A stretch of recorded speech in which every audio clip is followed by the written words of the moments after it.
बिस्मिल्लाहिर्रहमानिर्रहीम। अस्सलाम वालेकुम। कैसी है मेरी यूट्यूब फैमिली? उम्मीद है खैरियत से होंगे और आप सबकी दुआ से हम सब भी खैरियत से है। तो क्या हो रहा है, कैसे गुजरे आपके मुहर्रम और कहाँ कहाँ आप गए ताज़िए देखने के लिए? हम आपके लिए आए हैं ताज़िए की वीडियो। ये देखिए, और ये ताज़िए जो हैं ये निकलते हैं हमारे यहाँ पे गुरु मंदिर पे होते हैं, सोल्जर बाज़ार में होते हैं और रात में निकलते हैं। ये 10 तारीख की रात को जो है ये 3 नटी जट्टी का जो पुल होता है ये वहाँ ले जाके इसको दफन करते हैं। तो अभी जो हम हैं वो इसी रोड के ऊपर हैं जहाँ ये ताज़िए हैं, जहाँ ये नटी जट्टी पे 10 तारीख की रात की वीडियो है, जहाँ ये लेके जा रहे हैं ताज़िए इनको दफन करने के लिए, इन्हें ठंडा करने के लिए।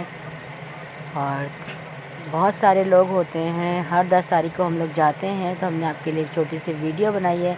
आप बताइएगा आपको वीडियो कैसी लगी, और अगर वीडियो अच्छी लगे तो आप लाइक शेयर और कमेंट कीजिएगा।